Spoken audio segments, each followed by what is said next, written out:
Okay, हाँ भाई, so good afternoon to all. तो देखिए, इंटरव्यू बैच में अपना एक इंट्रोडक्शन क्लास ऑलरेडी हो चुका है ना। इंटरव्यू बैच में अपना एक इंट्रोडक्शन क्लास हो चुका है। आई होप आपने वो देख ली होगी। एक बार जल्दी से कमेंट करके बताएंगे, आवाज यानी कि वॉइस और वीडियो क्लियर है? ऑडियो वीडियो जल्दी से कमेंट करके बताओ भाई, जिससे अपन स्टार्ट करें।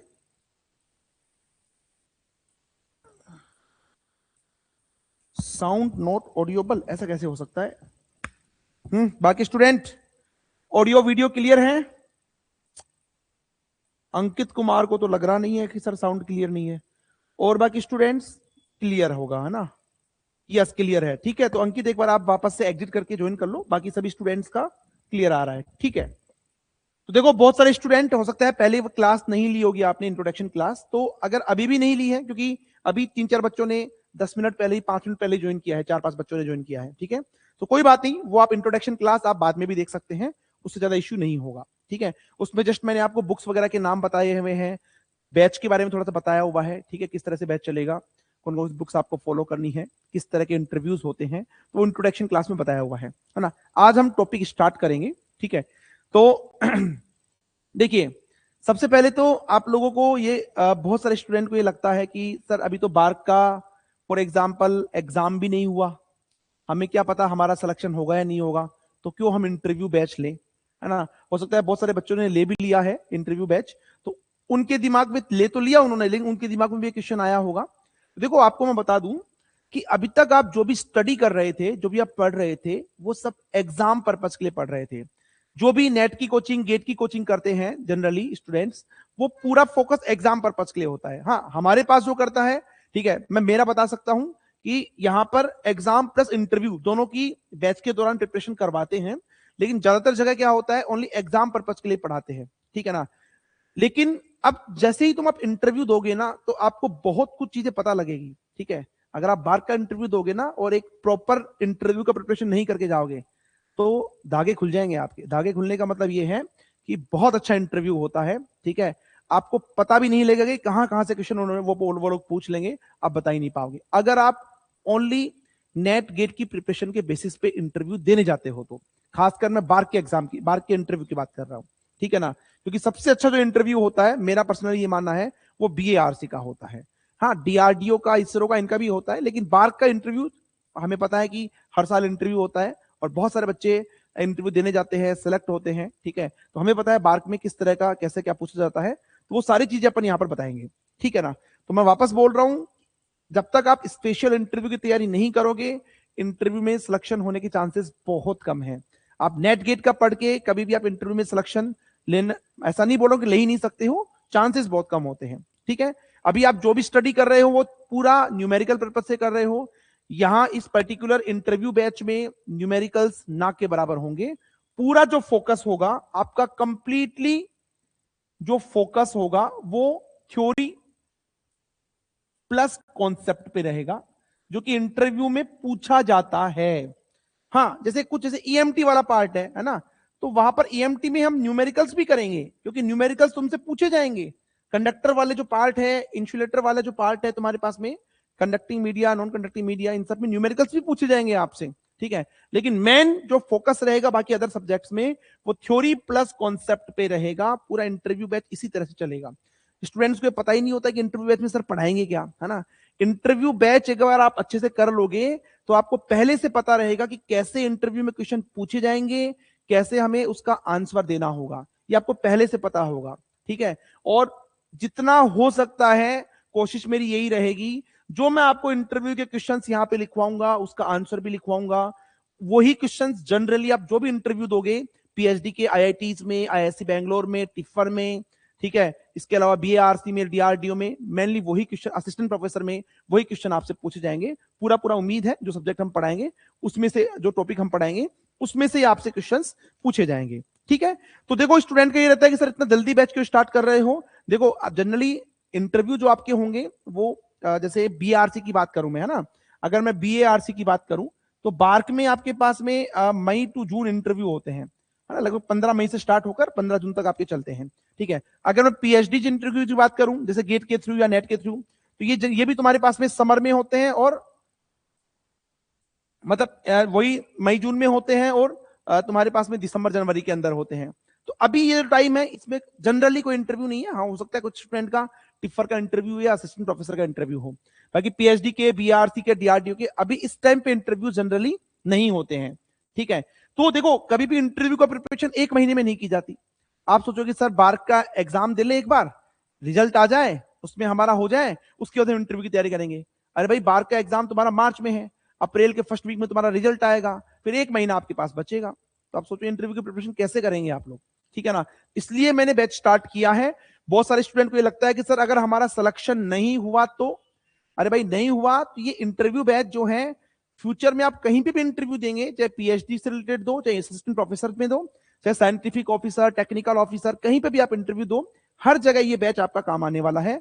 प्रॉपर मैं आपको नोट्स बनवाऊंगा, आप लोग इसके नोट्स वगैरह बनाइए। ठीक है, और इसके अलावा मैं क्वेश्चन भी मैं लिखवाऊंगा, आंसर भी आपको बताऊंगा। पहले मैं आपको टाइम दूंगा कि आप लोग बताइए, नहीं बता पाते हैं तो मैं यहाँ पर सब कुछ आपको बताऊंगा। आपका मतलब एक तरह से पूरा interview batch questions plus answer के साथ में एक तरह से पूरा इंटरव्यू का प्रिपरेशन आपका हो जाएगा। ठीक है, तो ये वाली बात आपके पास में रहेगी भाई। ठीक, अब देखिए यहां पर मैं आपको बता दूं कि यहां पर अपन जो है ना मेनली 5 to 6 सब्जेक्ट्स करेंगे भाई ना, 5 से 6 सब्जेक्ट्स करेंगे। कौन कौन से सब्जेक्ट करेंगे वो भी मैं आपको बताऊंगा अभी। मेनली अपना फोकस जो रहेगा 5 से 6 सब्जेक्ट्स पे रहेगा। ठीक है, हाँ आप लोग जो है मैं तो आपको बोलूंगा कि जो बचे हुए सब्जेक्ट है 6 के अलावा 3 सब्जेक्ट और जो भी बचेंगे उसका भी बेसिक देख के जाइए आप। ठीक है, बाकी इतना तो अपन अच्छे से पढ़ेंगे 5 to 6 सब्जेक्ट। मैं इसमें से ये बोलूंगा कम से कम 3 से 4 तो आपको फुल्ली प्रिपेयर होके जाना है, 3 से 4 सब्जेक्ट्स का तो। ठीक है, बाकी सब्जेक्ट्स का आपको बेसिक बेसिक ऊपर ऊपर का पता होना चाहिए कि किस तरह से तुम्हारे पास में क्वेश्चंस आते हैं, कैसे रिप्लाई करना होता है। ठीक है, चलिए अब ध्यान रहे, ये जो 5 से 6 सब्जेक्ट्स है ना, इसका हम ओनली फॉर इंटरव्यू, आप इंटरव्यू बैच ले रहे हो तो सीधी सी बात है ओनली फॉर इंटरव्यू के लिए ही हम प्रिपरेशन करेंगे। ठीक है, न्यूमेरिकल्स वगैरह नहीं करेंगे। हाँ, जहां मुझे लगता है क्वांटम है, ईएमटी है, वहां न्यूमेरिकल्स भी करने हैं तो मैं आपको करवाऊंगा। ठीक है, बाकी पूरा फोकस हमारा इंटरव्यू पे रहेगा, इंटरव्यू की तरह ही हम इसकी प्रिपरेशन करेंगे। ठीक है, चलिए भाई दूसरा तुम्हारे पास में ये जो हमारी लाइव क्लासेस होंगी, ये जो भी हमारी लाइव क्लासेस होंगी, ठीक है, ये आपके पास में 3 to 4 days in a week, एक वीक में 3 से 4 क्लासेस होंगी, कभी 3 भी हो सकती है, 4 भी हो सकती है। और एक क्लास का जो टाइम रहेगा तुम्हारे पास में, एक क्लास का जो टाइम रहेगा वो 1 to 1.5 आवर्स होगा। हो सकता है 1.5 घंटे की हो सकता है 1 घंटा का हो सकता है तुम्हारे पास में 1 घंटे 15 मिनट का हो, है ना। एक क्लास का टाइम इतना रहेगा, ज्यादा बर्डन भी आपके पास नहीं रहेगा, और साथ में एक वीक में 3 से 4 क्लासेस आपके पास में रहेगी भाई। ठीक है, बाद में मुझे लगा कि आपका इंटरव्यू वगैरह आ गया बीएआरसी वगैरह का, मुझे लगा थोड़ा और तेज करना है तो मैं पूरे 6 के 6 दिन आपका क्लास लगा देंगे अपन। ठीक है, चलिए इसके अलावा तुम्हारे पास में वीक में मैंने बता दी। नेक्स्ट यहां पर लाइव प्लस रिकॉर्डेड रहेगी। मतलब अब जैसे फॉर एग्जांपल मान लो मैं आफ्टरनून में क्लास दे रहा हूं, तो बहुत सारे ऐसे बच्चे हैं जो आईआईटीज के हैं, बहुत सारे ऐसे बच्चे हैं जो पीएचडी कर रहे हैं, जिनका भी एमएससी चल रहा है। ठीक है, या फिर और किसी रीजन से वो क्लास नहीं ले पा रहे हैं, लाइव क्लास अटेंड नहीं कर पा रहे हैं, तो उनके लिए वो क्लास रिकॉर्डेड फॉर्म में भी रहेगी। तो आप लाइव भी ले सकते हैं, नहीं लाइव लेंगे तो रिकॉर्डेड आपके पास में आएगा ही आएगा। बस कोशिश करना सेम डे वाली क्लास सेम डे ही लेना है, लेट नहीं करना है। ठीक है, तो ये कुछ चीजें आपको जो है ध्यान रखना है भाई। ठीक, चलिए अब देखो, अगर मैं मेनली जो ये बैच है वो बीएआरसी के लिए, बाकी हर किसी के लिए काम में आएगा। आप किसी भी इंटरव्यू की तैयारी कर रहे हो हायर एजुकेशन से रिलेटेड फिजिक्स में, तो हर जगह ये तुम्हारे पास में काम में आएगा। ठीक है, अगर मैं देखो स्पेशली बीएआरसी की बात करूं तो इसका माहौल क्या होता है वहां पर, थोड़ा सा एनवायरमेंट क्या होता है वो मैं आपको बता देता हूं। ठीक है, तो देखो बीएआरसी की अगर मैं पर्सनली बीएआरसी की बात करूं तो आपका जो फाइनल सिलेक्शन होगा, वैसे मैं ये इंट्रोडक्शन क्लास में बता चुका हूं, आपका जो फाइनल सिलेक्शन जो होगा वो आपका किसके थ्रू होगा, ओनली इंटरव्यू पे बेस्ड रहेगा।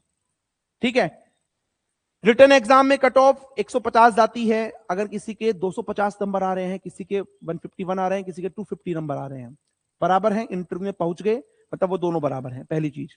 सेकंड, आप जब इंटरव्यू देने जाएंगे तो वहां पर आपको 3 पैनल मिलेंगे।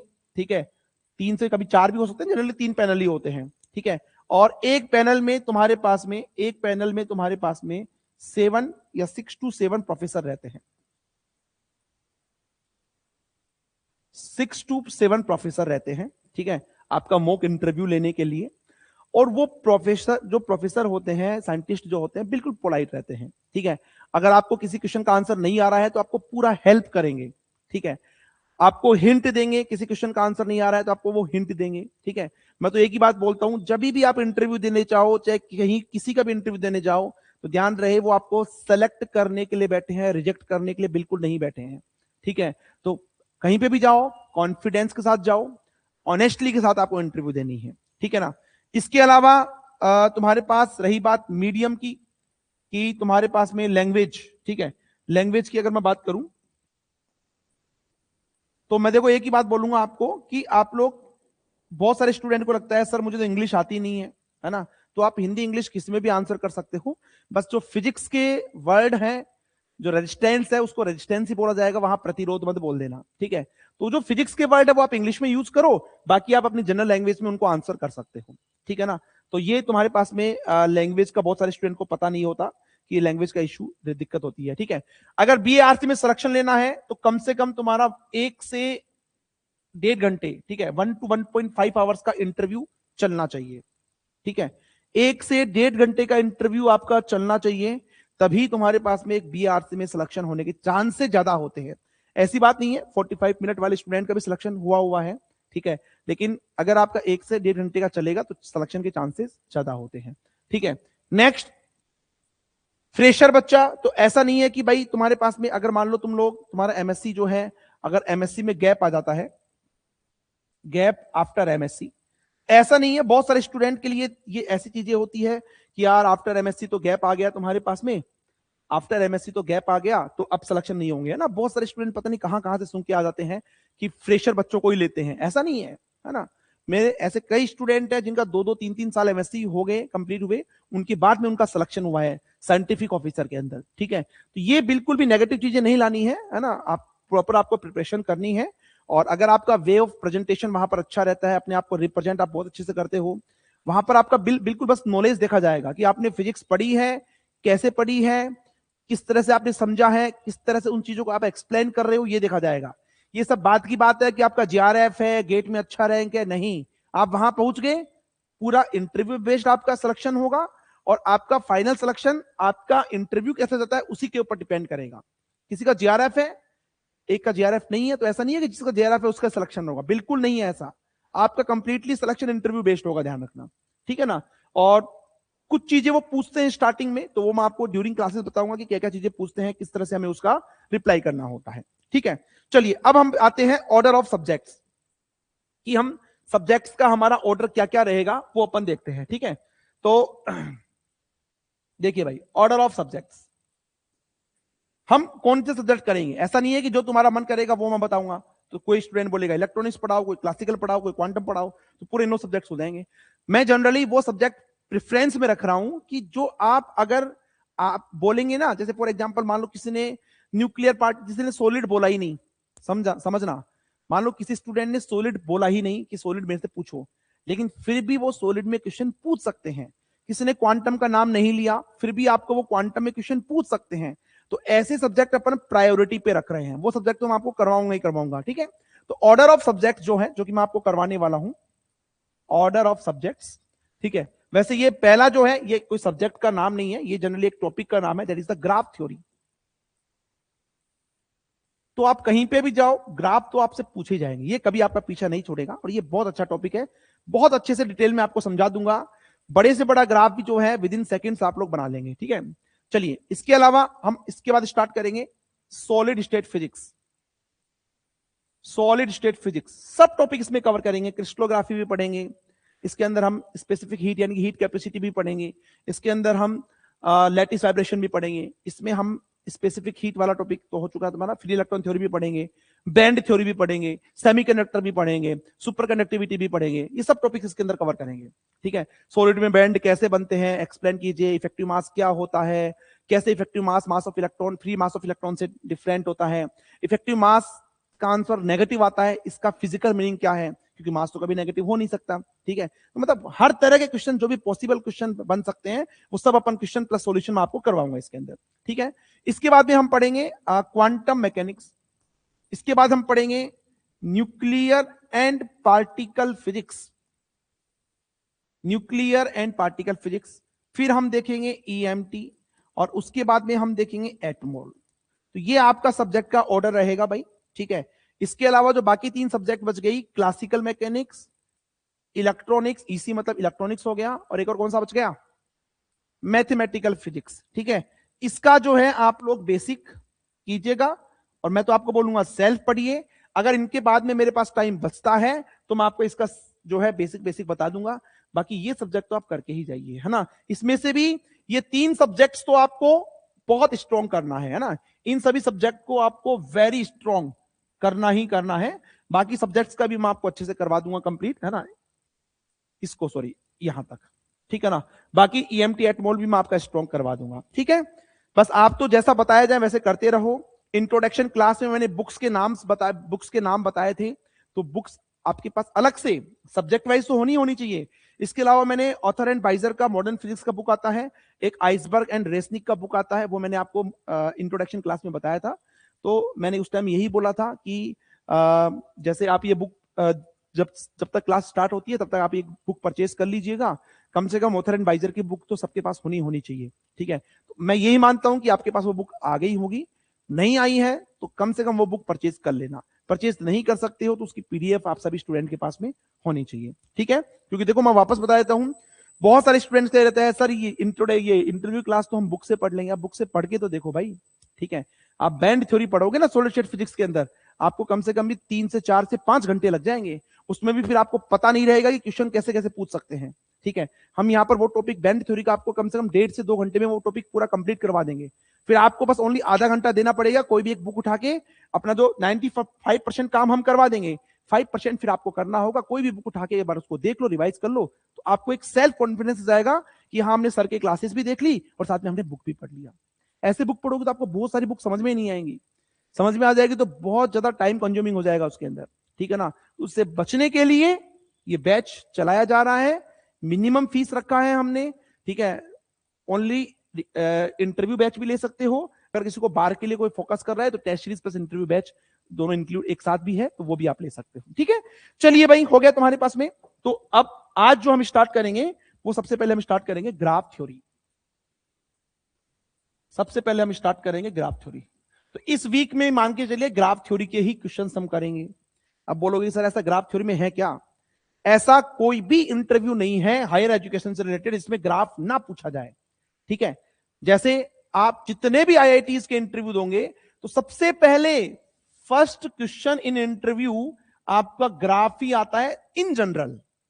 95% प्लस केस में पहला क्वेश्चन अगर आपसे इंटरव्यू में कोई पूछेंगे तो आपको ग्राफ थ्योरी से ही पूछेंगे, इसका ग्राफ ड्रॉ कीजिए, इसका ग्राफ ड्रॉ कीजिए, डायरेक्टली यही पूछेंगे, ठीक है। तो जितने भी आईआईटीज हैं, आईआईटी बॉम्बे, दिल्ली, ठीक है, आईआईटी रुड़की, कानपुर, जो भी हैं आईआईटीज, इसके अलावा आईआईएससी बेंगलोर, इसके अलावा बीएआरसी, इसके अलावा तुम्हारे पास में डीआरडीओ, इसके अलावा टीआईएफआर, ठीक है।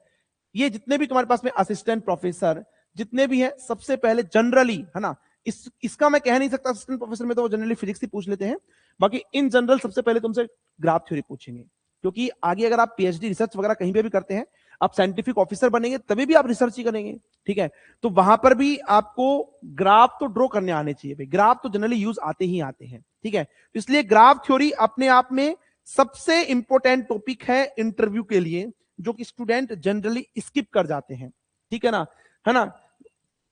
जैसे ही हम ये टॉपिक पढ़ लेंगे, समझना, जैसे ही हम ग्राफ थ्योरी कंप्लीट करेंगे, after completion of graph theory, ठीक है, तुम्हारे कुछ टॉपिक्स तो वैसे ही हो जाएंगे, है ना। जैसे जैसे हार्मोनिक ऑसिलेटर, इसके ग्राफ आप ड्रॉ कर लोगे। हाइड्रोजन एटम, इसके ग्राफ आप लोग ड्रॉ कर लेंगे। BBr, black body radiation and photo electric effect, इसके ग्राफ आप लोग ड्रॉ कर लोगे। अगर मैं सॉलिड में आऊं तो सॉलिड में जैसे स्पेसिफिक हीट है, ये पूछते हैं सब ग्राफ्स, ठीक है। Specific heat versus temperature according to free electron theory, according to Einstein, according to Debye, किस तरह से वेरी करते हैं, वो सब चीजें पूछी जाती हैं, ठीक है। या फ्री इलेक्ट्रॉन थ्योरी वगैरह जो है ना, ये सब अपन देख लेंगे, है ना। और भी बहुत सारे हैं, जैसे ईएमटी है। अब बोले सर ईएमटी में तो कहां ग्राफ आते हैं?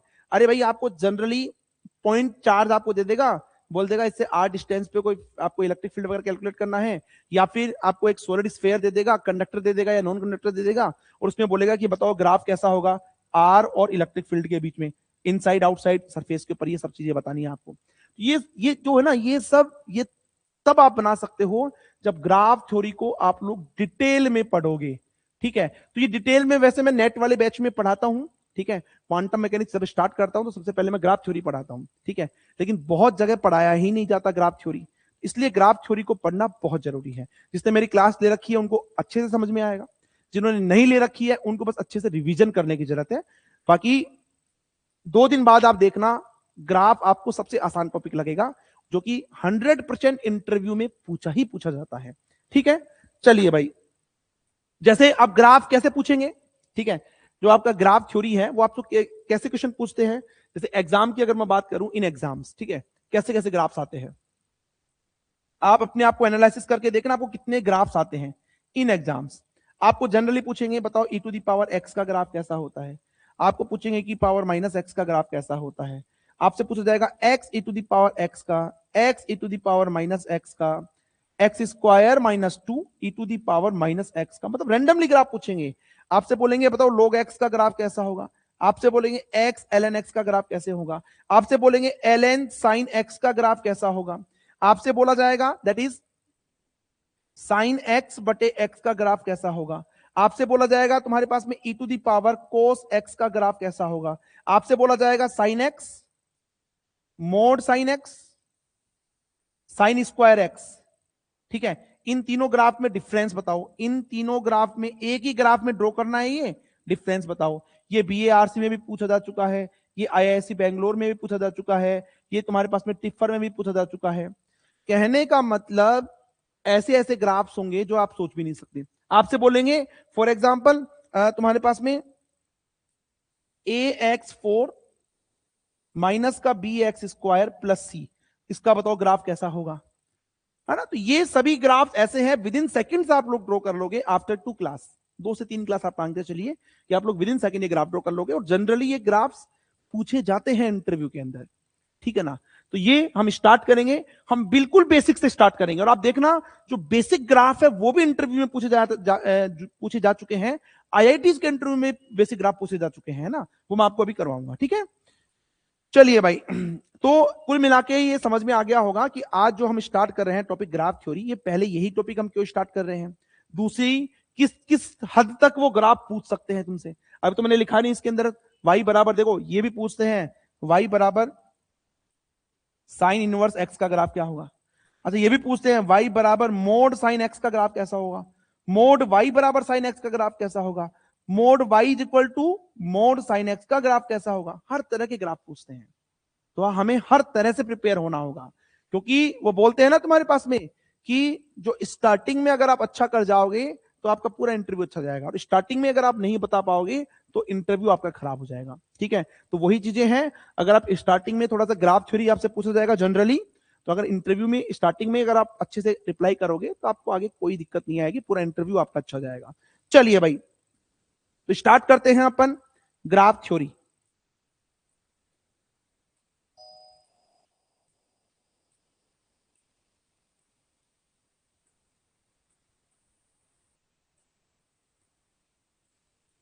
बिल्कुल बेसिक से चलेंगे, कोई बोलेगा सर इतना बेसिक से चलने की जरूरत ही नहीं है, अभी पता लग जाएगा जरूरत है या नहीं है, सब पता लग जाएगा तुम्हें, लेकिन बिल्कुल हमें चलना है बेसिक से, ठीक। चलो हटाएं इसको, लिखिए basic graphs, basic graphs, basic graphs, ठीक। आप लोग साथ साथ में ड्रॉ करेंगे, आपके पास में पेन कॉपी होना चाहिए, ऐसा नहीं है अच्छा इंटरव्यू क्लास है तो ओनली देखना है सुनना है, ऐसा नहीं है। आप देखना जब तुम्हारा ये जो पूरा कंप्लीट होगा ना सभी सब्जेक्ट्स, तो आपके पास में 250 से 300 पेज का पूरा नोट्स एक प्रिपेयर हो जाएगा, 300 प्लस पेज का एक नोट्स प्रिपेयर हो जाएगा, ठीक है। तो हर एक चीज जो मैं आपको बोलूं, जो मैं यहाँ पर नोट कराऊं, आप लोग अपनी कॉपी में लिखना है, और इंटरव्यू से पहले एक बार उसको अच्छे से रिविजन कर जाओ, आपका इंटरव्यू होपफुली बहुत अच्छा जाएगा। चलिए हम सबसे पहले ग्राफ बनाते हैं, y is equal to constant c, y is equal to constant c, इसका ग्राफ हमें ड्रॉ करना है। c इज ए कॉन्स्टेंट और c जो है वो ग्रेटर देन आपके पास 0 है ना, इसका ग्राफ ड्रॉ करना है। तो कुछ बेसिक चीजें आप लोग सोचोगे सर ये कौन नोट करता है, लेकिन सब नोट की जाती है भाई, ये एक्सपीरियंस से बता रहे हैं, वैसे नहीं बता रहे हैं। ये हो गया x, ये हो गया y। अच्छा मैं आपको बता दूं, मैंने पहले ही बताया है मॉक इंटरव्यू भी लिया जाएगा ओनली उन्हीं स्टूडेंट का जो कि बार्क एसओ सेलेक्टेड होंगे। साइंटिफिक ऑफिसर में जो स्टूडेंट सेलेक्टेड होंगे उनके कम से कम 2 इंटरव्यू लिए जाएंगे, है ना। मैं 2 इंटरव्यू का नाम लूंगा, 2 से ज्यादा नहीं ले सकते, 2 इंटरव्यू आपका लिया जाएगा जो बार्क एसओ सेलेक्टेड होंगे। जो जयपुर के आसपास है, मतलब राजस्थान जयपुर से है या राजस्थान से है, जो भी ऑफलाइन आ सकते हैं ऑफलाइन आके मॉक टेस्ट दे, मॉक इंटरव्यू देंगे, और जो ऑफलाइन नहीं आ सकते हैं उनका ऑनलाइन मॉक इंटरव्यू कंडक्ट हो जाएगा, बट आफ्टर सेलेक्टेड बार एसओ। चलिए इसका ग्राफ ड्रॉ करेंगे तो बहुत सारे स्टूडेंट बोलेंगे सर ग्रेटर देन सी है, तो ये लीजिएगा ग्रेटर देन सी, ये हो गया सी, ये ग्राफ ड्रॉ हो गया, सही है। तो देखो ये तुम्हारे पास में ग्राफ तो ठीक है, लेकिन ये एक्यूरेट ग्राफ नहीं है ना, इसमें आपको पूरे नंबर नहीं मिलेंगे। ये पता है किसमें पूछा हुआ है, ये जो क्वेश्चन है ये आईआईटी दिल्ली के अंदर पूछा हुआ है, आईआईटी दिल्ली के अंदर पूछा हुआ ये ग्राफ, है ना। तो देखिए समझिए भाई, कार्टेशियन कोऑर्डिनेट जो होता है वो माइनस इनफाइनाइट से प्लस इनफाइनाइट होता है, एक्स का वैल्यू भी वाई का वैल्यू भी, ठीक है। तो वाई बराबर ये ओरिजिन हो गया, तो ग्रेटर देन सी ग्रेटर देन 0 मतलब ऊपर ही जाएगा, यहां पर मैंने सी मान लिया। तो ये ध्यान रखना, ये अगर आप इतना ड्रॉ करते हो तो गलत है ना। ये अब सही ग्राफ है तुम्हारा, अब सही है। क्यों भाई, इधर क्यों ड्रॉ नहीं होगा, एक्स की वैल्यू +1 2 3 भी हो सकती है, -1 -2 -3 भी हो सकती है। इन सब के लिए वाई हमेशा क्या बना हुआ है, कांस्टेंट। चाहे 0 लो, चाहे 1 लो, चाहे 2 लो, चाहे 3 लो, हमेशा सी आएगा। चाहे 0 लो, चाहे 1 लो, चाहे 2 लो, चाहे 3 लो, -1 माइनस में लो, हमेशा तुम्हारे पास सी आएगा। तो ये ग्राफ सही है। कोई इधर नहीं बनाता है तो उसका इनकरेक्ट हो जाएगा वो ग्राफ, ध्यान रखना, ठीक है। चलिए देखो जो भी मैंने लिखा है बेसिक ग्राफ, और इसके ब्रैकेट में लिखता हूं इसकी जो नेचर है, रिमेंबर इनके नेचर को आप लोग याद करें, है ना। ग्राफ कैसे बनाना है ये तो बता ही दोगे आप लोग, लेकिन जो बेसिक ग्राफ्स होंगे उनके नेचर को आप लोग याद करेंगे। मैं बता दूंगा कौन कौन से बेसिक ग्राफ्स हैं, उन सभी के नेचर को आप लोगों को याद करना है, ठीक है। नेक्स्ट सेकंड ग्राफ हम बनाएंगे, सेकंड ग्राफ हम बनाएंगे y is equal to +x, ठीक है। तो सबसे पहला काम जो कि स्टूडेंट गलती करते हैं, बस सीधा ग्राफ बनाने लग जाते हैं। नहीं, सबसे पहले आप लोग बनाओ यहां पर x, एक्सिस बताओ यहां पर y, किस किस के बीच में ग्राफ बना रहे हो, यहां ओरिजिन है, सबसे पहले ये काम होगा, ठीक है। अब उसके बाद इसका ग्राफ बनाना है, तो हमें पता है y बराबर x का ग्राफ लीनियरली वेरी करेगा, तो बहुत सारे स्टूडेंट ऐसे बना देते हैं।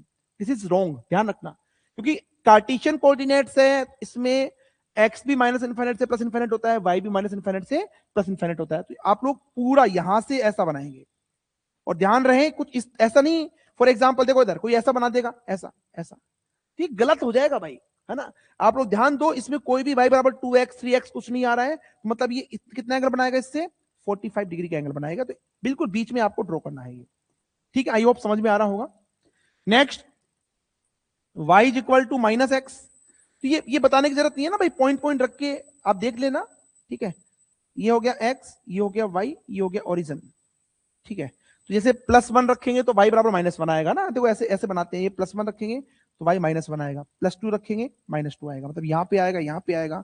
सिमिलरली -1 रखेंगे तो यहाँ पर हमारे पास +1 आएगा, -2 रखेंगे +2 आएगा ना, यहाँ पॉइंट आएगा, यहाँ पॉइंट आएगा। तो इसका ड्रॉ करोगे आप लोग तो ऐसा बनाएगा,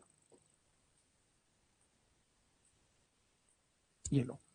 अब ये नेचर पता होना चाहिए। अब तुम्हें कोई नींदों में आंख बंद करके पूछे बताओ y बराबर +x का ग्राफ कैसे आएगा, -x का graph minus +x minus x ऐसे, +x ऐसे, ये नेचर आपको याद होना चाहिए। ऐसा नहीं कि वहां पर आप बना बना के देख रहे हो, ठीक है। चलो नेक्स्ट हम बनाते हैं y बराबर x² का ग्राफ। ये सब बेसिक है। अभी आपको लगेगा सर क्या बता रहे हो, ये तो छोटी क्लास में पढ़ते हैं हम। अरे भाई इससे बहुत इंपॉर्टेंट है, आगे देखना आप लोग, ठीक है। इनके बिना आप लोग बहुत टाइम लगा दोगे बनाने में। y बराबर x², है ना, तो y बराबर x² का ग्राफ कैसा होगा भाई,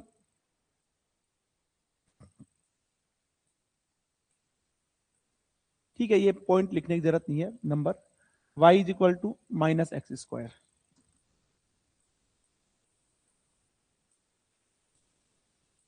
ठीक। x y ओरिजिन सबसे पहले ये करेंगे, ये नहीं कर रहे हो आप लोग तो एक अच्छा ग्राफ आप लोग नहीं बना रहे हो, ठीक है। तो देखो y बराबर x², एक पैराबोला ग्राफ होता है, है ना, तो पैराबोला ऐसे ऊपर की तरफ होगा ना, ये लो, और ये हो जाएगा तुम्हारे पास में नीचे की तरफ, ये लो। बहुत सारे स्टूडेंट क्या कर देते हैं, ऐसा देखो, ऐसा है ना, मतलब इस तरह से बना देते हैं, देखो, मतलब यहां पर क्या कर देते हैं वो लोग, देखो ऐसे ऐसे पीक बता देते हैं, ऐसे पीक, तो पीक नहीं आएगा, ध्यान रखना, ये पीक नहीं आएगा। पीक का मतलब होता है उसका फर्स्ट डेरिवेटिव डिफाइन नहीं होगा, आगे बताऊंगा मैं आपको। कोई पीक बना देगा तो गलत बना देगा, पीक नहीं बनाना है, ध्यान रखना। स्मूथ होना चाहिए यहां पर स्मूथ होना चाहिए, स्मूथ, यहां पर भी स्मूथ होना चाहिए, है ना। फिर वो तुरंत कई बार रैंडमली पूछ लेते हैं, क्योंकि स्टूडेंट रट लेते हैं कि फॉर एग्जांपल y बराबर एक्स स्क्वायर का पैराबोला आता है, फिर ये पूछ लेते हैं y स्क्वायर बराबर एक्स का ग्राफ बताओ, वाई स्क्वायर बराबर एक्स का ग्राफ बताओ कैसा होगा, ठीक है। तो ध्यान रखना, जैसे पाई स्क्वायर बराबर एक्स आप रख के भी देख सकते हो, अगर आपको समझ में नहीं आए तो वहां पर, अगर समझ में नहीं आए तो आप रख के भी देख सकते हो, बाकी इसका ग्राफ तुम्हारे पास में कुछ इस तरह से हो जाएगा, देखो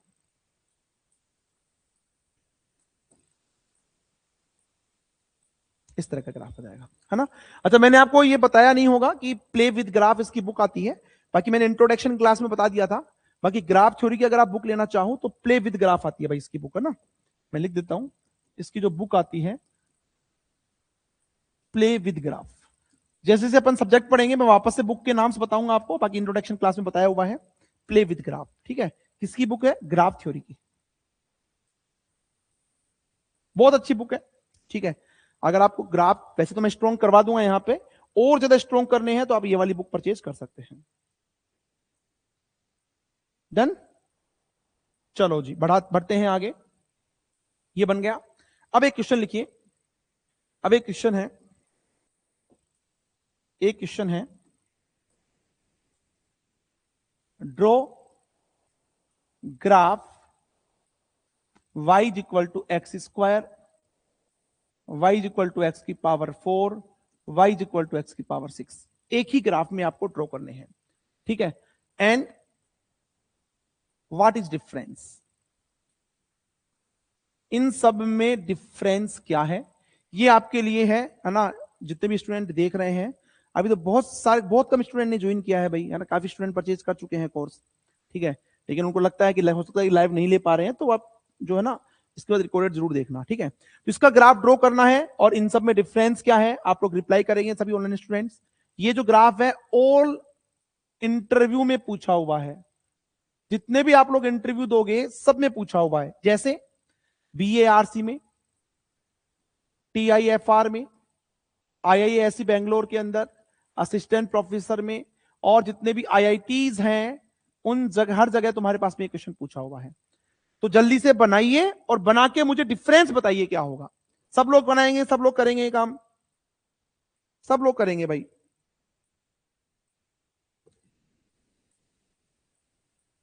रिप्लाई आना चाहिए आप लोगों का।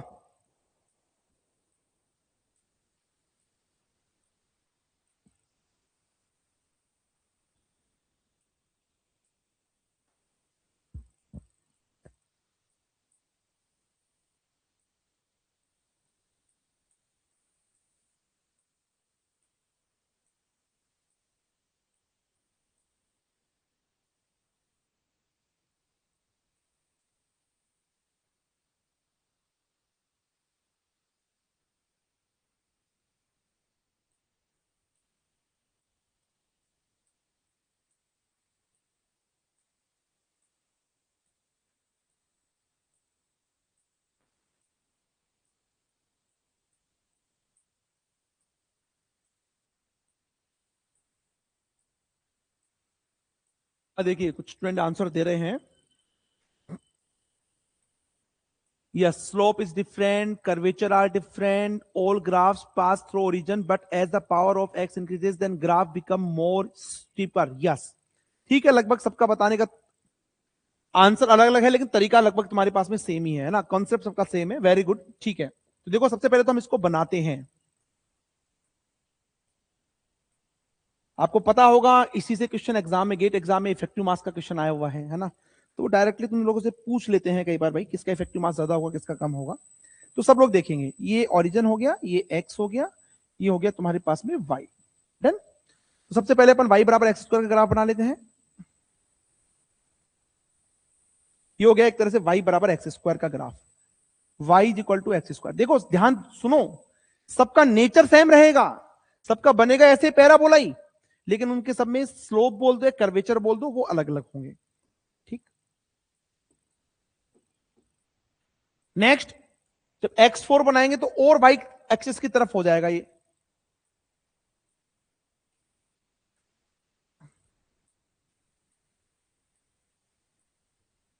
ठीक है, पीक नहीं बनाना है, ध्यान रखना।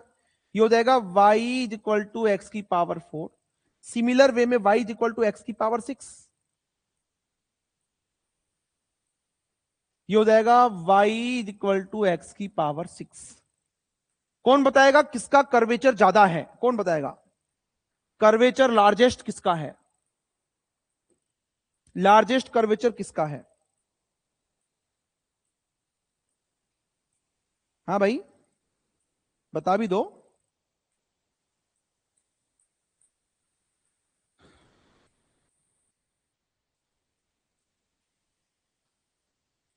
क्या? अंतर्यामी साहू, यस वेरी गुड। अंकित बता रहे हैं एक्स स्क्वायर का नहीं, एक्स स्क्वायर का नहीं है भाई, x6 का कर्वेचर सबसे ज्यादा है। ठीक है, ध्यान रखना। तो आप लोग लिख लो इसके अंदर, आप लोग इसको लिख लो इसके अंदर कि जो स्लोप है, देखो इधर ध्यान से समझिएगा, स्लोप में मेनली डिफरेंस है, स्लोप तीनों का अलग अलग है, नेचर सेम है। समझ में आ रहा है ना? तीनों का जो नेचर है वो क्या है? सेम है। तीनों का नेचर तुम्हारे पास सेम है, स्लोप अलग अलग है ना? अच्छा, स्लोप सबसे ज्यादा किसका है बताओ? सबसे ज्यादा स्लोप किसका है? जल्दी बोलो। स्लोप ऑफ एक्स की पावर 6, हाँ वेरी गुड, x6 का greater than slope of x की power 4 greater than slope of x square. ठीक है, सबसे ज्यादा स्लोप जो है एक्स की पावर 6 का है। तो आप लोग ध्यान दीजिए भाई आप लोग। ठीक है, देखो अब थोड़ा मैं आप लोगों को स्लोप के बारे में बता देता हूं, है ना? आप लोगों को स्लोप के बारे में बता देता हूं। तो जैसे फॉर एग्जांपल मान लो कोई भी कर्व है एक्स और वाई के बीच में, क्योंकि क्वेश्चन पूछेंगे वो स्लोप से, इंटरव्यू में क्वेश्चन पूछा जाएगा भाई स्लोप से ओरिजिन। तो जो स्लोप होता है, आई होप सबको पता होगा, वो होता है d y upon d x, और उसको लिखते हैं अपन टेन थीटा। समझिए, और टेन थीटा का ग्राफ अगर आप लोग ड्रॉ करेंगे, आगे मैं आपको ग्राफ ड्रॉ करवाऊंगा, जितने भी ट्रिग्नोमेट्रिक है, जितने भी तुम्हारे पास में हाइपरबोलिक फंक्शन है, सबके ग्राफ ड्रॉ करवाऊंगा, डोंट वेरी। ठीक है, ये हो गया एक्स, ये हो गया वाई, वाई बराबर हो गया टेन थीटा। एक काम करते हैं, इसको अपन थीटा बोल देते हैं फॉर एग्जाम्पल। ठीक है, तो यहां से देखो ये 0 है, पाई बाई 2 है, पाई है, 3 पाई बाई 2 है, ये 2 पाई है, ये है -पाई बाई 2। बस इतना समझ लो आप लोग। जहां जहां इनफाइनाइट बनता है वहां पर पहले डॉटेड लाइन ड्रॉ करते हैं। मैं आपको बनवाऊंगा भाई ये ग्राफ, टेंशन नहीं लीजिएगा। ठीक है, 0 पे 0 होता है, पाई बाई 2 पे इनफाइनाइट, -पाई बाई 2 पे माइनस इनफाइनाइट, ऐसा। सिमिलरली इसका बनाओगे आप लोग तो इस तरह से जाएगा, देखो तुम्हारे पास में। तो आप लोगों को क्या दिखेगा कि इफ थीटा जो है, थीटा जो है 0 से पाई बाई 2 के बीच में होता है, तो वहां पर स्लोप तुम्हारे पास में पॉजिटिव होगा, क्योंकि यहां पर टेन थीटा क्या है? पॉजिटिव है, चेक कर लो आप लोग, पॉजिटिव है। तो टेन थीटा ही तो स्लोप होता है। और अगर थीटा का वैल्यू पाई बाई 2 से पाई के बीच में है, तो आपके पास में टेन थीटा होता है नेगेटिव, दैट मींस स्लोप भी आपके पास में हो जाएगा नेगेटिव। अब रही बात ज्यादा कम कैसे चेक करोगे, तो इतना ध्यान रखो कि जैसे जैसे देखो, जो जैसे जैसे अपन जो जो जिसका कर्व वाई एक्सेस के नियर अबाउट होता है उसका स्लोप ज्यादा होता है। ये आप चाहो तो लिख लेना कि जो कर्व वाई एक्सेस के नियर होता है उसका स्लोप ज्यादा होता है। देखो एक्स क्यूब जो है वाई एक्सेस, वाई एक्सेस है, इसके देखो बिल्कुल पास में है। x4 थोड़ा और दूर है, एक्स स्क्वायर थोड़ा और दूर हो गया तुम्हारे पास में, तो सबसे पास में ये है, तो इसका स्लोप तुम्हारे पास ज्यादा होगा। सिंपल तरीका है। तो स्लोप वगैरह सब आपको आना चाहिए, स्लोप नहीं आता है तो आप क्वेश्चन नहीं कर पाएंगे भाई। डन हो गया? तो ये क्वेश्चन हर इंटरव्यू में पूछा हुआ है, x2 x4 x6 का एक ही ग्राफ में ड्रॉ करो, तीनों में डिफरेंस बताओ क्या है। ध्यान रहे नेचर सबका सेम है, लेकिन स्लोप अलग अलग होगा। स्लोप x6 का सबसे ज्यादा होगा, क्योंकि जो y एक्सिस के नियर होता है उसका स्लोप मैक्सिमम होता है। स्लोप बराबर होता है dy अपॉन dx बराबर टेन थीटा। ठीक है, चलिए बढ़ते हैं आगे, आगे बढ़ते हैं। एक्स देखो नेचर याद रखना है, x2 का पैराबोला, माइनस एक्स स्क्वायर का नीचे की तरफ, एक्स का ये माइनस एक्स का ये, नेचर याद करोगे तो चीजें बहुत आसान हो जाएगी आपके लिए। अब आता है एक्स क्यूब, अब आता है एक्स क्यूब, ठीक है। Next y is equal to x cube और y is equal to minus x cube, ठीक है। तो y is equal to x cube का ग्राफ, ओरिजन एक्स वाई, सबसे पहला काम यही करेंगे आप लोग, ये लीजिएगा, ठीक। तो पॉइंट रख के देख सकते हो आप लोग, बाकी नेचर आपको डायरेक्टली याद करना है ना। जीरो पे जीरो रहेगा, जैसे वन रखोगे तो यहां पर वन ही आएगा, टू रखोगे तो यहां पर देखो एट आ जाएगा तुम्हारे पास में ना। तो इसका देखो ऐसा ग्राफ बनता है, यहां यहां ऐसा, इस तरह से, इस तरह से, ये हो गया y बराबर एक्स क्यूब का nature. Similarly minus x cube का बनाओगे तुम्हारे पास में तो इधर ऐसा आ जाएगा, इस तरह से आ जाएगा, ठीक है। Plus x cube minus x, अच्छा एक्स फाइव का नेचर सेम रहेगा, बस स्लोप में डिफरेंस हो जाएगा। माइनस एक्स का फाइव का ऐसा आ जाएगा, एक्स सेवन का भी इस टाइप का रहेगा, माइनस एक्स सेवन का भी इस टाइप का रहेगा, तो वो आगे मैं बनवा नहीं रहा हूं। तो y बराबर x minus x, x square, x cube, x four, x five, x six. I hope ये सारे ग्राफ आपको पता है और आप लोग याद भी कर लिए होंगे, इनके नेचर को समझिए, वैसे रटने की जरूरत नहीं है, नेचर अगर आप याद करेंगे तो आपके लिए चीजें बहुत आसान हो जाएगी। चलो भाई, अब बढ़ते हैं अपन इसके अंदर आगे, नेक्स्ट ग्राफ ड्रॉ करते हैं। अब नेक्स्ट ग्राफ आपको ड्रॉ करना है, for example y is equal to mod x, इसका ग्राफ ड्रॉ करना है। एक बहुत बहुत वेरी वेरी इंपॉर्टेंट है, वेरी वेरी इंपॉर्टेंट ग्राफ, ठीक है। ये जनरली इंटरव्यू में आता है, ये बीआरसी में भी पूछा हुआ है या अदर इंटरव्यू में पूछा हुआ है, एंड अदर इंटरव्यूज में भी। तो सबसे पहले तो आपको मोड को ओपन करना आना चाहिए, ध्यान से सुन लो, तो ऐसे अपन काफी ग्राफ्स बनाएंगे। तो y बराबर देखो मोड x में है, तो अगर x की वैल्यू ग्रेटर देन जीरो लूंगा तो ये पॉजिटिव में ओपन होगा, और x की वैल्यू लेस देन जीरो लूंगा तो ये माइनस एक्स होगा। अब बहुत सारे स्टूडेंट सोचते हैं कि सर मोड का मतलब तो प्लस ही होता है, माइनस एक्स कैसे आ गया? अरे यहां पर x की वैल्यू है भी तो नेगेटिव, लेस देन जीरो है, जैसे माइनस वन ले लिया तो माइनस माइनस क्या हो जाएगा, प्लस वन। y तो हमेशा पॉजिटिव ही आएगा, आप चेक कर सकते हो, देखो बस इसको ओपन करने का तरीका आप लोगों को पता होना चाहिए। जैसे ये हो गया x, ये हो गया y, समझिए भाई आप लोग। अब देखो जिसको नेचर याद है वो तुरंत कर सकता है ना, जिसको नेचर याद है वो तुरंत कर सकता है। देखो y बराबर x का नेचर, y बराबर x का ग्राफ कैसे बनाया था मैंने, y बराबर x का ग्राफ मैंने देखो ऐसे बनाया होगा, ऐसे बनाया होगा, बनाया था क्या? लेकिन तुम्हें किसके लिए बनाना है, ग्रेटर देन जीरो, यानी कि x की वैल्यू इधर है ग्रेटर देन जीरो, इस वाले को हटा दो, सही है।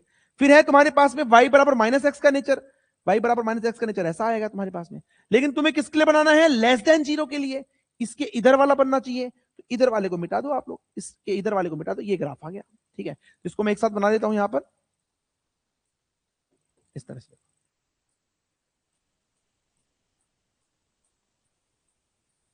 ये लीजिए ऐसा ग्राफ आ जाएगा। क्लियर है? एक बार कमेंट करके बताएंगे क्लियर, अगर क्लियर है तो, नहीं है तो नोट क्लियर बोल दो, ठीक है। कमेंट करके बताएंगे भाई।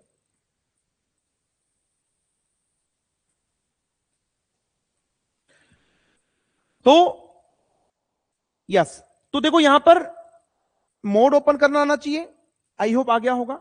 सेकेंड चीज वो क्या पूछते हैं कि ये जो आ रहा है पीक, दैट इज, अब यहां पीक है, अब यहां आप लोग स्मूथ मत बना दीजिए, पीक है, कि ये पीक जो है यहां पर क्या बता रहा है, यहां जो पीक है ये क्या बता रहा है आपके पास में, बताओ जल्दी से, रिप्लाई करो जल्दी से ऑनलाइन स्टूडेंट्स, ये पीक क्या बता रहा है आपके पास?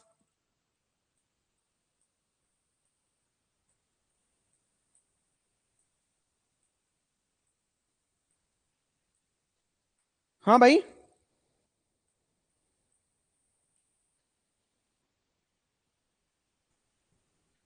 यस बिल्कुल परफेक्ट स्टूडेंट, एक स्टूडेंट बोल रहे हैं अंतर्यामी साहू, वो बोल रहे हैं कि इसका जो फर्स्ट डेरिवेटिव है वो डिफाइन नहीं होगा, वो डिसकंटिन्यूअस होगा, ठीक है ना। तो लिख लो पीक बता रहा है, that is the first derivative, first derivative, ये कहां पर आ रहा है पीक, ओरिजिन पे, at origin is not defined, और इसको डिसकंटिन्यूअस भी बोल सकते हैं, ठीक है। आप चेक कर लो, अरे भाई आप लोग चेक कर लो, फॉर एग्जाम्पल मैं y डैश लेता हूं या dy अपॉन dx लेता हूं, ठीक है, तो क्या हो जाएगा भाई, प्लस एक्स का 1 हो जाएगा, माइनस एक्स का -1 हो जाएगा, x greater than 0, x less than 0। अब फॉर एग्जाम्पल मैं इसका ग्राफ ड्रॉ करूं, देखो अगर अगर मैं इसका ग्राफ ड्रॉ करूं तो आपके पास कैसा होगा, ये हो गया x, ये हो गया y, ये हो गया ओरिजिन। समझिए भाई, फॉर एग्जाम्पल ये हो गया तुम्हारे पास में +1 और ये हो गया तुम्हारे पास में -1। सब लोग ध्यान से समझ लीजिए, नहीं समझ में नहीं आएगा, ठीक है। देखो पहले एक तो तुम्हें बनाना है, ये ध्यान रखना इस बार, ये y डैश है, this is a y dash, this is a y dash, y dash और x के बीच में बना रहे हैं अपन, सही है। तो देखो एक तो तुम्हारे पास है, समझ लो मैं बता रहा हूं, एक तो है y डैश बराबर +1, तो अभी मैंने y बराबर c का ग्राफ बनाया था कांस्टेंट, तो +1 मतलब ये ऐसा आ जाएगा। लेकिन किसके लिए बनाना है तुम्हें, ग्रेटर देन 0 के लिए। जब ग्रेटर देन 0 के लिए बनाओगे तो लेस देन 0 वाला हटा दो, इसका क्या काम है यहां पर। और दूसरा बनाना है -1, -1 किसके लिए बनाओगे, लेस देन 0 के लिए, मतलब इसके इधर, इसका क्या काम है यहां पर, इसको हटा दो। तो कुल मिला के आपके पास जो ग्राफ है देखो ऐसा बन जाएगा तुम्हारे पास में, कुल मिला के आपके पास जो एक ग्राफ है वो तुम्हारे पास में कुछ इस तरह से बन जाएगा। देखो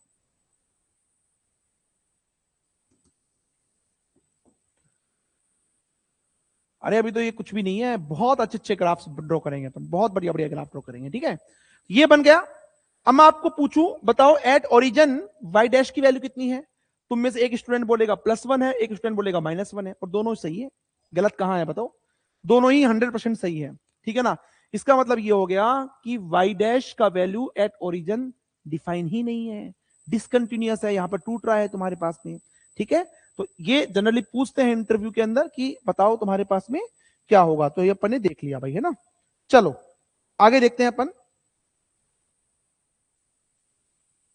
हो गया सबका ये हो गया। अच्छा एक क्वेश्चन इसमें और पूछते हैं, क्या पूछते हैं सुन लो ध्यान से, कि if y is equal to mod x, find value of y double dash, value of y double dash, इसकी वैल्यू क्या होगी, है ना। ये आईआईएससी बेंगलोर में 2 to 3 टाइम्स पूछा हुआ है, 2 से 3 बार पूछा हुआ है। बताओ भाई जल्दी से, अगर y बराबर मोड x है तो y डबल डैश का वैल्यू क्या होगा, जल्दी से बता दो।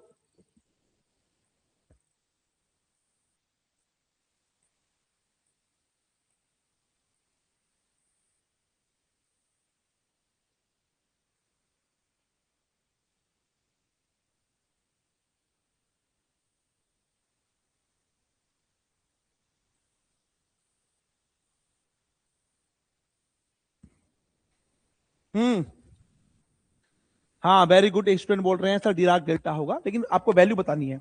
डिराक डेल्टा डेल्टा एक्स -2 भी होता है, डेल्टा एक्स भी होता है, -2 डेल्टा एक्स भी होता है, +2 डेल्टा एक्स भी होता है, वैल्यू बतानी है ना। तो सब लोग जल्दी से देख लो, सबसे पहले इसको ओपन करके लिखो।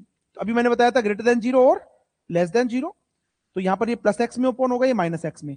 इसका ग्राफ ड्रॉ करो, इसका ग्राफ लोगो आप लोगों ने देखो ऐसा ड्रॉ किया था, ये है y ओरिजन x।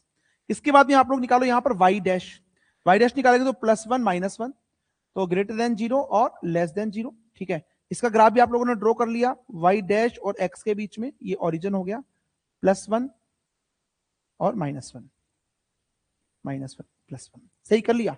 अब आप लोग समझो कि ये तो मैंने समझा ही चुका हूं ना, तो इसलिए मैं थोड़ा स्पीड से कर दिया इसको मैंने, ठीक है।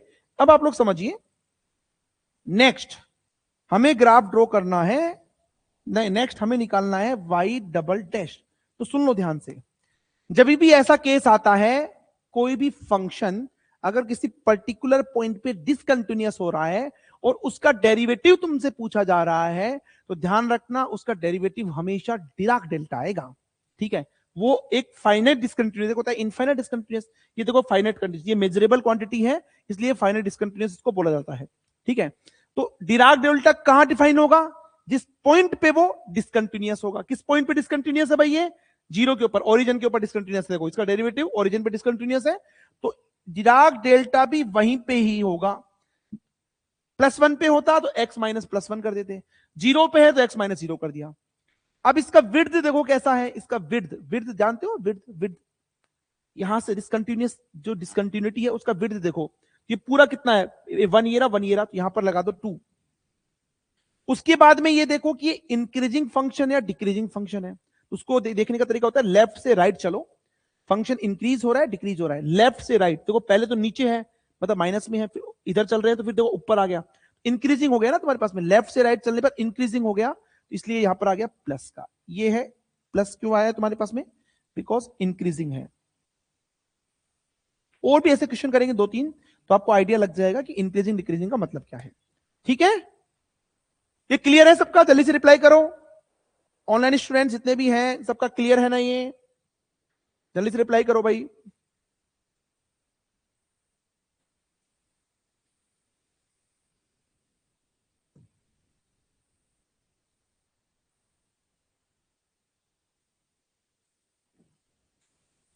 यस, बहुत अच्छा, ठीक है, वेरी गुड। चलो बढ़ते हैं आगे, चलते हैं आगे। कुछ हम अब लीनियर ग्राफ देखते हैं, है ना? हो गया सबका? हटा रहा हूं उसको मैं ना, क्योंकि आगे अपन इसके और क्वेश्चंस करेंगे ना, वो तभी समझ में आएंगे जब अपने को लीनियर ग्राफ में कोई कंफ्यूजन नहीं होगा, सब बेसिक सब क्लियर होंगे। हटा दूं? चलो जी, हटा दिया मैंने। ठीक, आप लोग आई होप नोट कर रहे होंगे, नोट्स बना रहे होंगे, बहुत काम आएगा ये नोट्स। ये नोट्स तुम्हारे पास बहुत काम आएगा भाई। तो ये मत सोचना कि इसमें सर नेट गेट की तैयारी भी करवा देंगे, इंटरव्यू की तैयारी भी करा देंगे, ये ऐसी चीज अगर दिमाग में है तो निकाल देना। ये पूरा इंटरव्यू बेस्ड बैच है, ठीक है, इंटरव्यू बेस्ड बैच है। चलो अब हम बात करते हैं लीनियर ग्राफ की।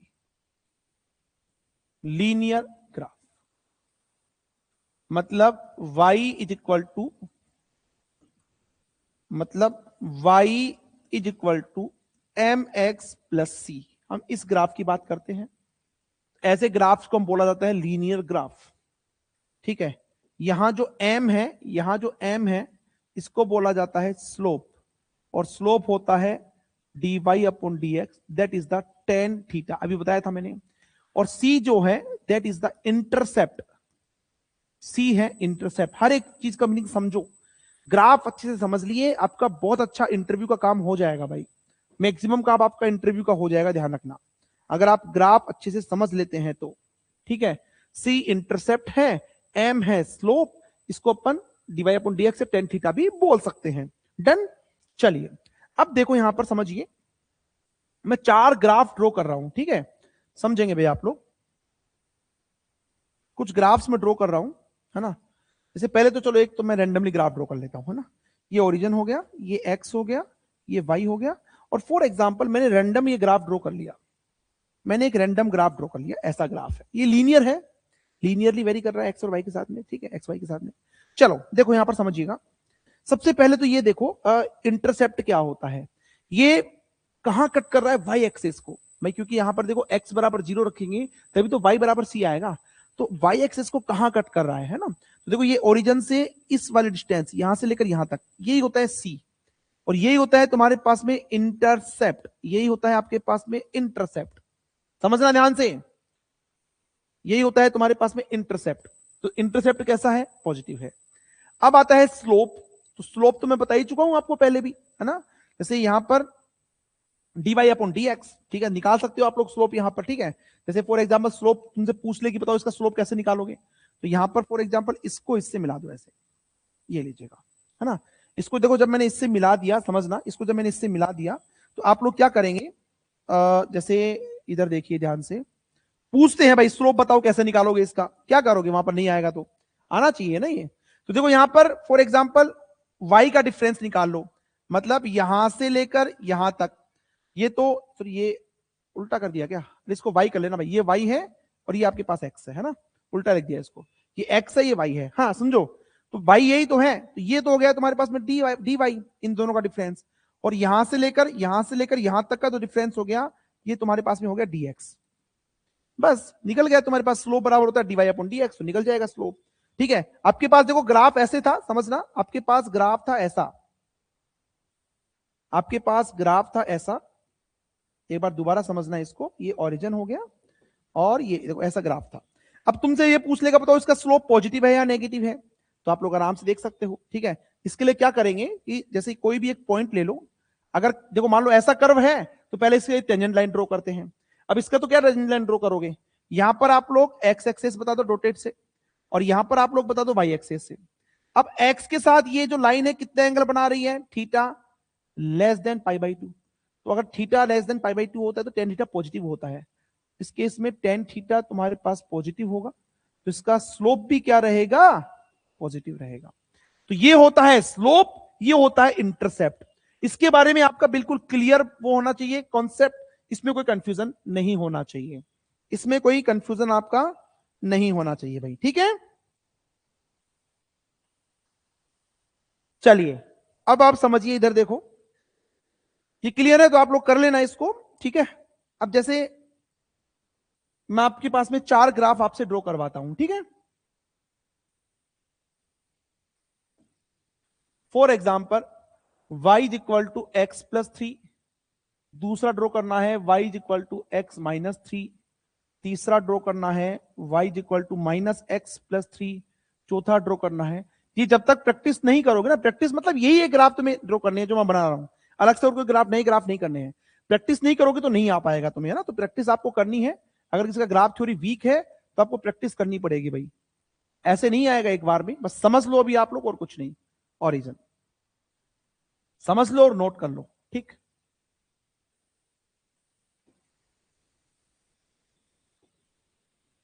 ये लीजिएगा, सही है। देखो इधर तुरंत ड्रॉ करेंगे। अब बहुत सारे स्टूडेंट पॉइंट रख के देखते हैं, यहाँ पर इतना टाइम थोड़ी होता है पॉइंट रख के, है ना। वो तो यही देखना चाह रहे हैं कि तुमने किस तरह से ग्राफ थ्योरी, तुम्हें ग्राफ्स बनाने आते हैं। देखो सबसे पहले तो आप देखो नेचर कैसा है इसका। जो नेचर है इस वाले का, जो नेचर आपके पास है,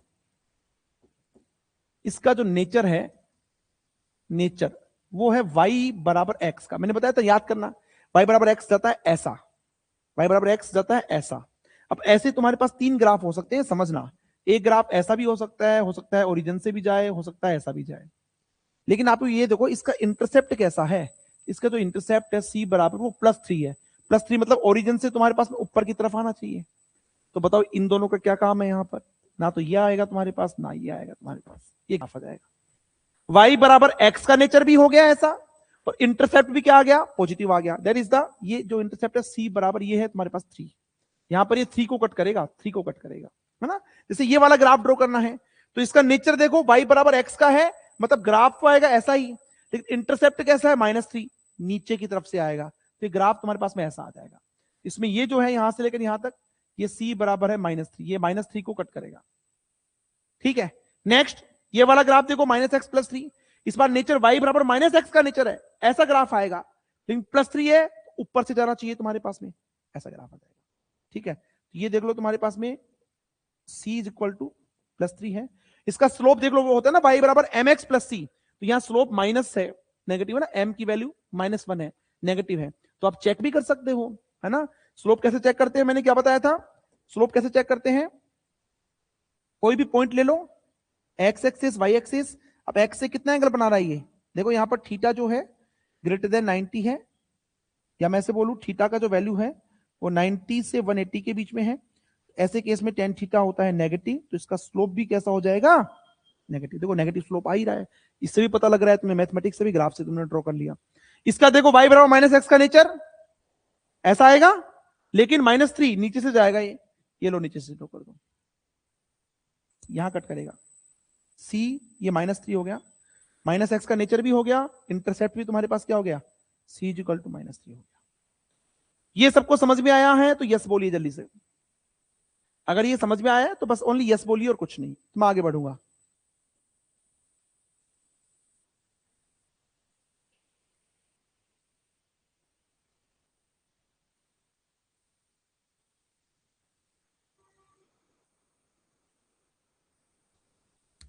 यस वेरी गुड, बहुत अच्छा। बढ़ते हैं फिर आगे, बढ़ते हैं आगे, एक दो ग्राफ और देख लेते हैं आज। बिल्कुल बेसिक चीजें चला रहा हूं मैं और कुछ नहीं, ठीक है। जैसे फॉर एग्जांपल आपको मान लो ये ड्रॉ करना है, क्वेश्चन है draw y is equal to x into mod x. मान लो ये वाला ग्राफ आप लोगों को ड्रॉ करना है, कीजिए करो। y is equal to x mod x का ग्राफ कैसा होगा, एक्स मोड एक्स का ग्राफ कैसा होगा।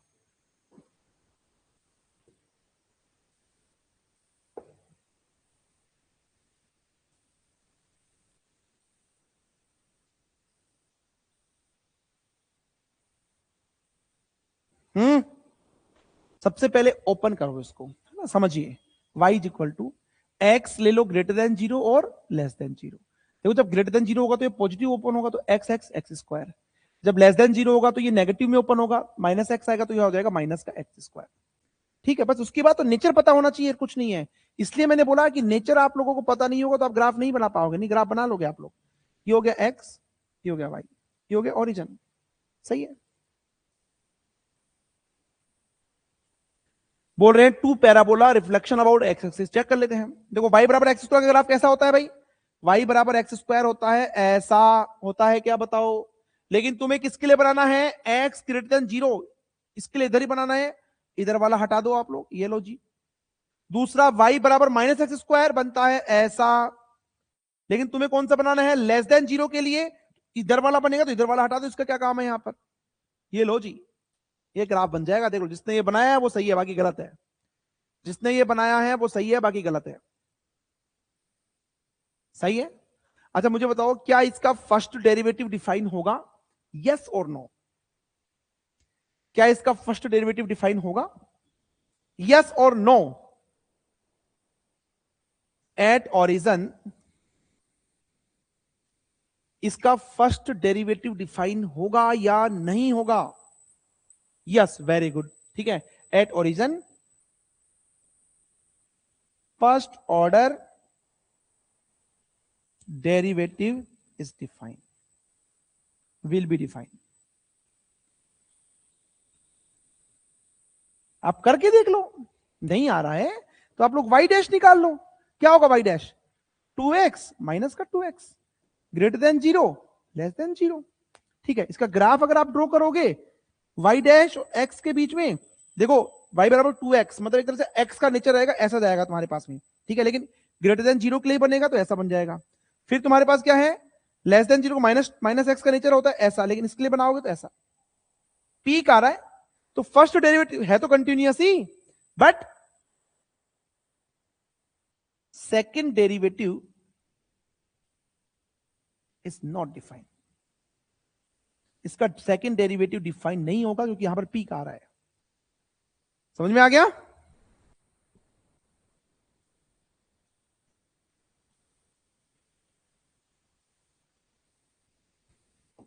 तुम्हारे लिए एक होमवर्क क्वेश्चन है, draw y is equal to 2x minus 3 and also find y double dash, also find y double dash। ये आपके लिए होमवर्क क्वेश्चन है। तो आज हम इतना ही करेंगे। बिल्कुल बेसिक ग्राफ से मैंने स्टार्ट किया है। बहुत अच्छे अच्छे ग्राफ पढ़ेंगे, नॉट ओनली ग्राफ, जितने भी टॉपिक्स हैं हम सबको बहुत अच्छे से सीखेंगे, है ना। जैसे फॉर एग्जांपल मैं सॉलिड स्टेट फिजिक्स का नाम लेता हूं। सॉलिड में आप लोग पढ़ते हो रेसिप्रोकल लैटिस या रेसिप्रोकल स्पेस। पहली चीज रेसिप्रोकल स्पेस क्यों पढ़ते हैं आप लोग? पढ़ते हो ब्रिलवन जोन। दूसरी चीज कि ब्रिलवन जोन होता क्या है, ठीक है। एक पढ़ते हो विग्नर सीट सेल, क्या होता है विग्नर सीट सेल, दोनों में डिफरेंस क्या होता है, विग्नर सीट सेल और ब्रिलवन जोन में क्या डिफरेंस होता है ना। एक पढ़ते हो आप that is the atomic structure factor या स्कैटरिंग फैक्टर क्या होता है। ठीक है, मतलब कहने का मतलब हर तरह के क्वेश्चन जो भी बनते हैं इंटरव्यू के लिए, आई होप आपने एग्जाम की जब आपने प्रिपरेशन की तभी भी आपने नहीं पढ़ी होगी, वो सारी चीजें यहां पर डिस्कस करेंगे। पहले हमने ग्राफ थ्योरी स्टार्ट की है, फिर हम नेक्स्ट सॉलिड स्टार्ट करेंगे, जहां से लगभग आपके हर तरह के क्वेश्चंस का आंसर आपको मिलेगा। ठीक है, अभी मैंने ऑलरेडी एक ग्रुप बनाया हुआ है, व्हाट्सएप ग्रुप। अभी मैंने इसको चैट के लिए, डिस्कशन करने के लिए ओपन नहीं किया है। एक दो दिन में उसको ओपन कर देंगे, फिर आप लोग जो है डिस्कशन भी उसके ऊपर कर सकते हो। ठीक है ना। लगभग इवनिंग में, नाइट में कोशिश मेरी ये रहेगी कि हर क्लास के बाद आपको 4 से 5 क्वेश्चंस ऐसे मैं आपको बताऊंगा जो कि ग्राफ थ्योरी से कहीं ना कहीं इंटरव्यू के अंदर पूछे हुए हैं, है ना। तो वो भी आपका ग्रुप में या एप्लीकेशन पे अपडेट हो जाएगा। ठीक है, तो प्रॉपर इंटरव्यू का बैच स्टार्ट हो चुका है। आपके कांटेक्ट में जितने भी स्टूडेंट्स हैं जो इंटरेस्टेड हैं उनको भी एक बार आप लोग बोलिएगा, क्योंकि जब स्टूडेंट 2 से ज्यादा होते हैं ना आपकी जानकार, तो डिस्कशन करने में मजा आता है। इंटरव्यू बैच यही तो है कि जितना आप डिस्कशन करोगे उतना आपको नॉलेज बढ़ेगी उसकी।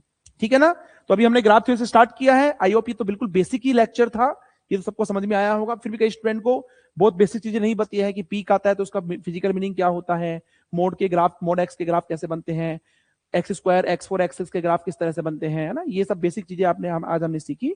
नेक्स्ट क्लास में इससे थोड़ा सा एडवांस पार्ट की तरफ चलेंगे। जैसे जैसे फॉर एग्जाम्पल आप लोग बनाना दिखा, है ना, कि कौन कौन बना सकता है, x-1, x-2, x-3, x-4, इसका ग्राफ ड्रॉ करो, देखते हैं कौन कौन ड्रॉ कर पाता है। जो ड्रॉ कर देगा वो आप व्हाट्सएप ग्रुप में जब ओपन कर दूंगा उस पर सोल्यूशन शेयर करके देखना होता है नहीं होता है, ठीक है।